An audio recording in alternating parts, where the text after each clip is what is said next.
What's up, y'all? It's your girl, Ashley Ross, and welcome to the Ashley Ross Show. We are in week 8. We are nearly at the halfway point. We have some really good games to get into, so let's get started. Ashley gonna be a regular because she brings heat too. I see that. No, she brings heat. That. She knows the Pure game. heat. She does.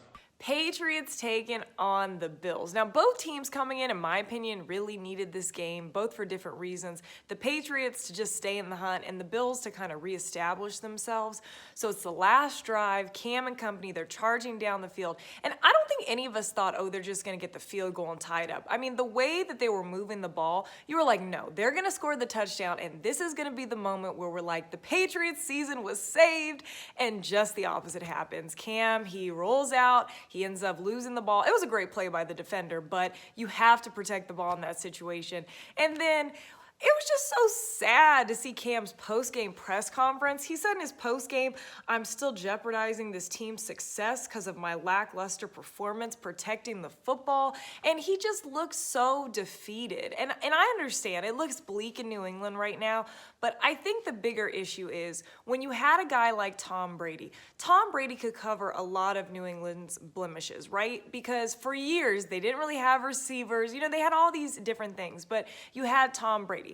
Cam Newton is obviously not Tom Brady, so you can't have a guy who's really trying to reestablish himself as quarterback, also a team that's just not that good. So when you put all that together, you get 2-5, and the Patriots, I just, for Cam, I want to see him. I don't want him to lose his confidence. Yes, this has been not great since he's had COVID. I understand that, but he needs to keep his confidence because I still think that he can play in this league. Titans versus the Bengals. This game was kind of a shocker to me. I understand that the Bengals have been in a lot of games this season, but I felt like the Titans, especially coming off of their first loss, would come out and make a statement, and the Bengals were doing all the talking yesterday. So Joe Burrow, he continues his campaign. He looks great, but Tennessee, especially with the Colts looking better out here, which we'll get into in a little bit, they got to pick up the pace because this division is not as on lock as it once was. Raiders taking on the Browns. So actually coming into this game, if you follow me on Instagram, I originally picked the Raiders to lose this game and I picked the Browns to win,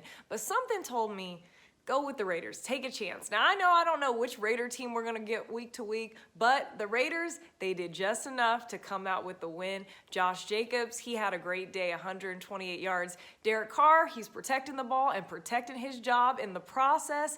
But the Browns and Baker, I want to believe. But how can I believe when 1 week, Baker, you're putting up 5 touchdowns, and the next week, you can't even put 1 touchdown on the board? So I understand that they don't have Odell, but the biggest issue I think the Browns are facing right now is they had early success because they had the 1-2 punch of Kareem Hunt and Nick Chubb, which is a luxury. Most teams are blessed and lucky if you have one good running back. So y'all had 2. So I need y'all to get it together. You're still in the wild card mix at this point because it looks like, you know, the Steelers have a stronghold on probably the division itself. But Browns, I need y'all to get more consistent. Colts taking on the Lions. Here's my thing with the Colts. I understand on paper they're a good team. I understand even, you know, looking at them, they're a good team. But something about the eye test for me, I just don't feel championship as of yet. And that's to me what I judge a great team on. Do I think that this is a championship caliber team? And with the Colts, I'm just not there yet. Maybe it's because I've had a front row seat of Phillip Rivers all these years when he was in SoCal, but I just don't fully believe it yet. They did get a win, but it was against the Lions, and we know who the Lions are. They take 1 step forward, 2 steps back. 1 step forward, 3 steps back. Like, this is what the Lions do. But positive news for the Lions, not actually football related. Adrian Peterson, Lions running back, he is doing something really cool this holiday season, which I wanted to show a little spotlight on. So for every home touchdown that the Lions score, they're going to give away 1,000 meals to families in need in the Detroit area. So yesterday, the Lions scored 21 points. That's 3,000 meals. Awesome work from AP, his wife, and their foundation. I just wanted to highlight that. So Lions, that is your good deed of the week. Colts, prove me wrong out here. Prove me wrong. Vikings versus the Packers. More like Dalvin Cook versus the entire state of Wisconsin. The number you're going to keep hearing, 226 total scrimmage yards from Dalvin Cook. He would score on their first 4 possessions. I mean, I think this is great that the Vikings finally got it together and looked like the Vikings that we know. But Green Bay, I mean, that was such a Cowboy-esque effort. I mean, the lack of tackling, defensive effort, these are just simple things. These are technique things. And you know what the Vikings are going to do. But this is the thing with the Packers. They're kind of like Seattle in this sense where Aaron Rodgers is so good and the Packers offense can put up a lot of points. That covers a lot of their other areas. But if you look back, they've given up some big numbers this season. Week 2, they gave up 30 to the Saints. Week 6 to the Bucks, that's when they had that blunder of 38. And then this week, 28. So this is not a new thing for the Packers. It's just when their offense isn't able to overcome this, now it's a problem. I think, with the trade deadline approaching, do I think that they should go get a defensive piece? Yeah, sure. But bottom line is, these guys are talented. They just need to play better. Jets versus the Chiefs. Every week we talk about the Chiefs. I always try to come up with creative things we can say. But, Patrick Mahomes, he had an underhand throw yesterday. Like, what is this? It's a Patrick Mahomes world, and we are just living in it. But fun fact, to throw a little Jet shade in here. Do you know that the Jets have a total of 4 passing touchdowns? Not yesterday, not through 2 weeks. Through 8 weeks, they have 4 total passing touchdowns. You want to know how many Patrick Mahomes had on just the day? 5. Let that sink in. Rams taking on the Dolphins. Before we get into Tua time, the Rams players, were they out at the club? I hope if they were out, they were masked up. But were they out at the club Saturday night? Were they at Live? Were they at Tootsie? What were they doing Saturday night? Because the way that they showed up to play Miami on Sunday clearly showed that they had other things on their mind. The story coming in was Tua Tagovailoa. I think the bigger thing of the day is Miami's defense has shown that if Tua can just be consistent back there and not really turn the ball over and continue to develop, this team is in the hunt. And I actually like them more than I like the Bills right now. That's not to say that they'll win the division, but I just feel like Miami has a lot of momentum going for them. They scored 4 different ways yesterday: offense, defense, special teams. So they are doing all kinds of things out there in Miami, but the Rams, this is why I think they're suspect, because they just drop these games that I think should not be dropped, and then they expect us to think that they're playoff contenders. Rams, got to get it together. Don't spend all your money up at Tootsie's. Steelers taking on the Ravens. The Steelers would come into the game as the last undefeated team in the NFL, and they would leave the game the same way that they came in.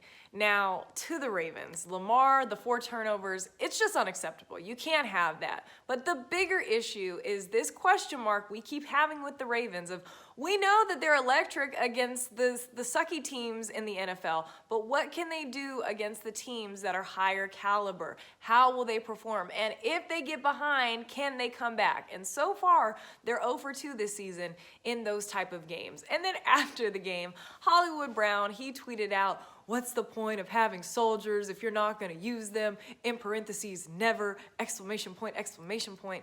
Hollywood, I get it. You're frustrated. You had 1 reception for 3 yards. It was a touchdown. But even if, I'm just not a fan of taking your issues to social media, unless you're Jamal Adams and you force your way out of the Jets. But other than that, I'm just not a big fan of it, because it creates internal discord, and we don't need to know. That's family business. You handle that at home. And also, too, just being honest, you got to be a certain caliber of player to be able to have a cachet to tweet that. And I love Hollywood, but he ain't there just yet.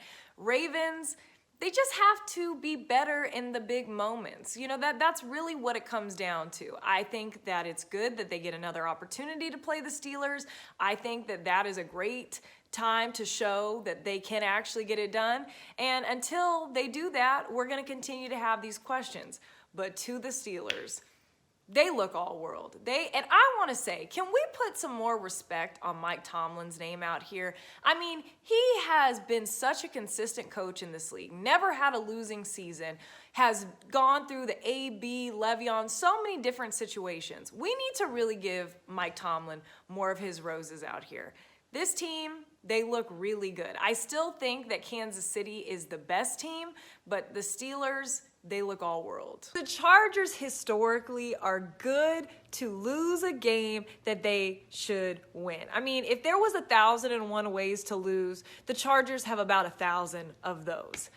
I said that back in week 1, and that still holds true to this day. The Chargers, they will find a way to lose because they're undisciplined. I mean, you can't, no lead is safe in the NFL. I don't understand why teams don't understand this. Even the worst teams, give them a little momentum and they will come back. Look at Dallas this season. You know, Dallas looks atrocious now, but they came back on Atlanta. Now it is Atlanta, but any team can come back. You have to keep your foot on the gas for 4 whole quarters. And I like Anthony Lynn, but he's got to pick it up because this stigma of they can't close, you know, they're not going to get rid of these players, so they're going to start looking to the coaching staff. So Anthony Lynn, I think you need to get the troops together because your job security is kind of up in the air right now. Saints versus the Bears. You know, for the Saints, I'm going to get into them in a second.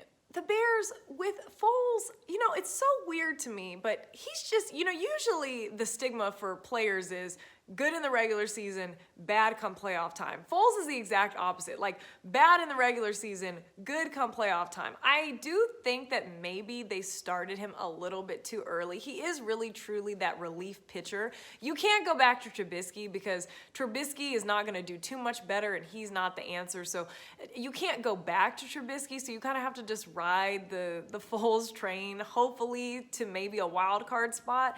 But I think that the Bears, their defense is so good that if this team actually had a formidable quarterback, this team would really be in contention, which is kind of sad. To the Saints, I know that the Saints won this game, but I feel like we can't fully judge the Saints until Michael Thomas comes back, which who knows when that will be, but I just don't like, I've said it once, I will say it again. I don't like when my running back is my leading receiver, and that was exactly what they did yesterday with Alvin Kamara, so I want to see what he will do when he gets back into this offense, because I think he's really going to be that glue piece that can really help them get a lot better. 49ers versus the Seahawks. Yes, I have a big smile on my face this week because DK Metcalf continues to prove that he is a man amongst boys. Big day, Megatron-like day. You know, that's the comparison he's getting a lot, which I think Calvin Johnson is just like a crazy stratosphere, but I think DK is getting into his own stratosphere out here. Big day, 2 touchdowns, over 160 yards. Ballin', Russ, he had 4 touchdowns on the day, got his MVP campaign going, and I was a little nervous about the running back, but shout out to DJ Dallas. He had a solid day, got a score for us. 49ers. You know, I'm not going to rip the Niners because the Niners are, I think they're giving as great of an effort as they can with the hand that they have been dealt, right? So they're dealing with injuries left and right. Jimmy G, it looks like he's re-aggravated that ankle. Mullins went in, and Mullins wasn't bad, but I don't think Mullins has the same pizzazz that Jimmy G has. You know, I think the 49ers, they're going to continue to fight and be in games, but realistically, I just think at some point, there's just going to be too many injuries to overcome, and they just keep stacking up. But before I let all this go, I have to say one thing. Seattle's defense, I give you a standing ovation because we have been talking about y'all like dogs out here. And I want to say, Bobby Wagner, I've seen a lot of Seahawks games. That was probably one of the best Seahawks games I've ever seen from Bobby. And I just thought that the whole team as a whole was energized. They were tired of the disrespect. So Seahawks, we on our way, top of the charts, back in their heart. Sunday Night Football, a game we were all subjected to, the Eagles versus the Cowboys. This is how bad the Cowboys are. The fact that the Eagles could lose the turnover battle and have 4 turnovers to Dallas's 2 and still find a way to beat the Cowboys just goes to show you what kind of division this really is. Carson, I've said all I can say about Carson. I want to like Carson Wentz so bad, but man, he plays so terrible at times. But they got the win, so I will let them go on that side. Dallas, I understand they want to respect McCarthy. You know, he does have a Super Bowl under his belt. So do I think that they should give him the boot after year one? Not necessarily, but defensively, the coordinator, he's got to go. Somebody's got to go. I don't know who it is, but somebody cannot make it through the entire season. Someone has got to get the deuces.